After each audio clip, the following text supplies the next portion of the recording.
Thank you very much indeed for inviting me to this session on air pollution. I have to confess I'm not an air pollution specialist, but I just want to give some idea that many of the problems that you're facing in Chinese cities are things that we have experienced and continue to experience in European cities, and I want to focus particularly on London.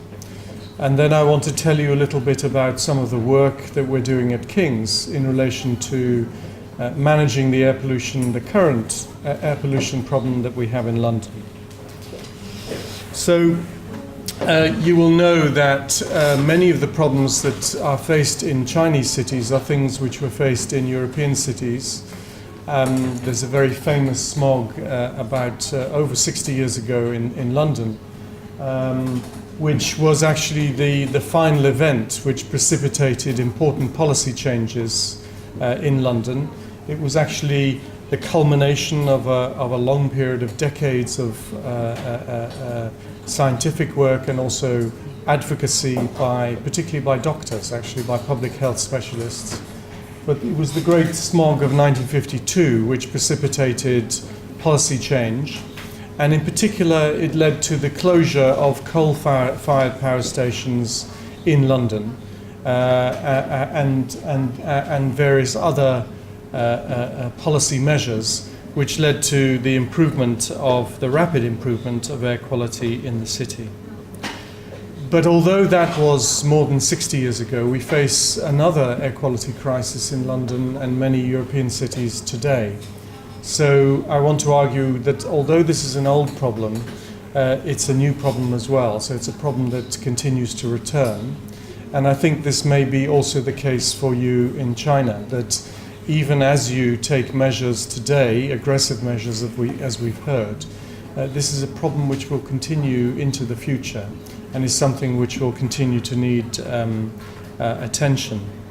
There are four dynamics behind air pollution. They're well known, but I just thought I would talk about them quickly in relation to European cities, just by way of reflecting on what may be happening in Chinese cities. The first, of course, is emissions themselves are dynamic. They change, as we've heard, as industrial change happens, but as the emergence of new sources, particularly from vehicles, comes along. There's a dynamics in relation to emissions control, the development of new policies that themselves, of course, change over time. And I'll give you the example of vehicle emission standards in Europe, which, of course, have changed greatly in the last 20 or more years. Thirdly, there is scientific knowledge of what the health impacts may be of air pollution. We've heard something about very small particles this morning, and we can expect that those better understanding of the health impacts of pollution will continue also into the future, and that will change our opinion about the kinds of risks that need to be managed. And fourthly, of course, there's societal acceptance of risks. Those change as well. That's partly a feature of how wealthy people are. It's partly a feature of cultural change. And it's all of these things which are changing at the same time and interacting with each other, which means that, in fact, this is a problem, even if you think you've solved it, will always return to you. So that's, I think, the main argument I want to make. And that means, in fact, that, for instance, we can learn a lot from each other. In Europe, we can learn a lot about what is going on in Chinese cities, but also I think in China you can continue to learn from the examples in European cities. So very quickly, just on emissions, it's obvious that car ownership has increased in China. These are some numbers from the European car manufacturers. Is it this top button? Yes. This is a European. So we see, of course, huge increases in China, but the number of vehicles in the EU is still continuing to increase as well, and I guess we'd expect to see that in the future too. We also, of course, have things like this, which is that even when car manufacturers claim that they have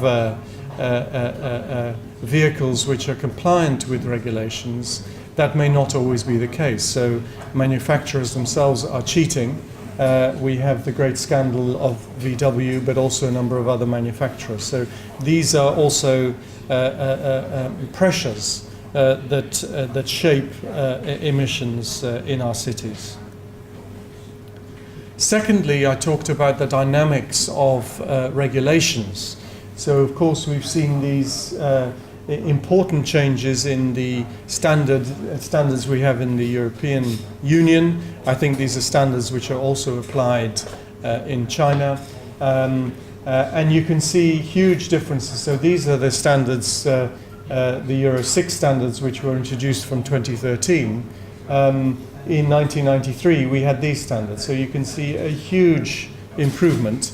And we would expect this also to be replaced by Euro 7, Euro 8, and so on, increasingly getting tougher, increasingly in response to trying to deal with these smaller particles, for instance. Here is an example of how those European standards are being diffused around the world. So technical standards are a very important basis for generating a much wider acceptance of particular kinds of standards. We have China here accepting some of the Euro 4 standards, and maybe these have got tougher as well. And this means that certainly in the EU, and this is a timeline since 1990, so over the last 25 years or so, and these are just indexed. A number of the key air pollution species, and we have seen quite substantial improvements in many of these air pollutants in the European Union. So regulation does work, it does have an effect, and that's obvious. But nevertheless, we do continue to have major problems with air pollution in European cities, right? So this is not specific to one part of Europe, it's actually a problem right across Europe. The greatest difficulties are in northwestern Europe, but also actually in London, as I'll show. You have a whole series of problems in northern Italy, and then a series of problems in Poland and Eastern Europe as well. So I want to emphasize that many of the problems you see in China are absolutely mirrored still in Europe as well, and we continue to battle with these difficulties today. So this is data from the standard EU database here. And this means that we still have many deaths or premature deaths as a result of air pollution problems in Europe. And these are not small numbers, these are in thousands, so you can see that 500,000 people died in the European Union as a result of air pollution, fine particulates and ozone in 2005. But actually we won't have done a lot by 2020. Still hundreds of thousands of people are dying prematurely as a result of air pollution in Europe today, and also into the future under current policy assumptions. And we can see that in London. This is some work that we do at King's College, which is trying to look at children's exposure to NO2 in the eastern part of the city. We can model this quite accurately. This is the standard limit, and you can see there's a long tail of children in East London who are exposed to much higher levels of NO2 at home, and therefore this is a current health crisis that we have in the city. And this leads, and this is my final point about how society discusses these issues, to a continuing debate in society. So these are some headlines from the Evening Standard, which is the newspaper in London, the newspaper we all read on our way home on the train. These are some stories from this month. This is last week. This is last month. So these are in the last 2 weeks or so. And you can see some of these headlines. These are major headlines in the London newspaper in the last 2 weeks. 1,000 Londoners killed in the first 4 months by the capital's toxic air. Revealed 20 black spots of toxic air in London. UK's pollution death toll higher than Ireland, France and Spain. So I really want to emphasize that the public controversy that we had in the 1950s is something which has returned to London today. The mayoral election, for instance, that we just had last month was very strongly influenced by arguments about air pollution. So this is a current political problem in the city. Quickly then on policy responses. So we are doing a lot in relation to the reduction of traffic. So we have got a charging scheme which has been in place for more than 10 years called the congestion charge in the centre of the city. There's an extension of low emissions zones, which means that particularly diesel engines, trucks and so on, cars are no longer allowed in certain parts of the city at certain parts of the time. And there are all sorts of tighter travel planning controls in terms of where infrastructure is being developed, the development of new cycle lanes and so on. And we're encouraging a lot of alternatives. So I think the important thing to make, and this is something I didn't pick up in any of the presentations we had this morning, it's not just about technology and industry, it's actually also about behavioral change. It's about getting people to move about differently. It's large investments in public transport, large investments in London now in cycling, really encouraging the bicycle. I know in Chinese cities you used to have a lot of bicycles and maybe you need to bring them back quite quickly. And walking as well, walking for health benefits and so on, encouraging people to get back on their two legs, which of course is what they're for. Now quickly some of the work we're doing at King's, because central to understanding the problem but also to having policy responses and a public debate which forces policy responses is of course transparency. And King's College is central to bringing transparency to this problem in London. We run the London Air system. We run the London Air Quality Network, which is a very large network of monitoring stations around the city. We do modelling of air quality, and we're involved in informing policy in the city as well. This is the London Air Quality Network. It's the world's largest monitoring system in a city, which King's College operates. It deals with a number of species. This is one of the stations we operate in the centre of London, and it gives us real-time information through a network called Monet.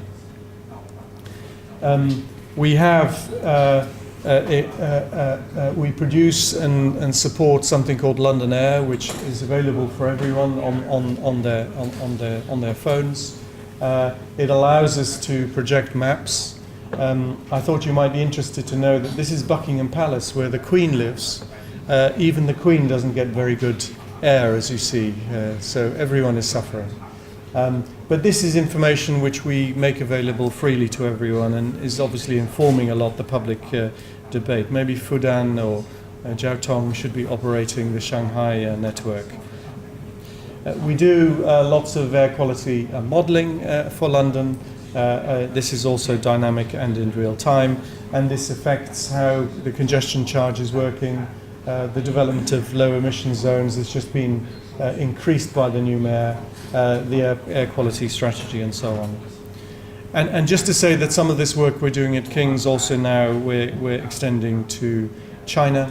So we have a new collaboration, a large new project with PKU, with Professor Tong, which is looking at the relationship between air pollution and heart disease, particularly in Beijing. So I just want to give you an example quickly of this work that we're doing. We're just starting this project in Beijing. We'd like to do work in Shanghai too, which involves obviously monitoring, but also linking this to health data. There are a whole series of work packages in this project, which we hope will be useful also to policy making in these cities. If you want to know any more about this particular project, I would invite you to get in touch with Professor Frank Kelly, who runs the Environmental Health Department at King's College. Thank you very much indeed.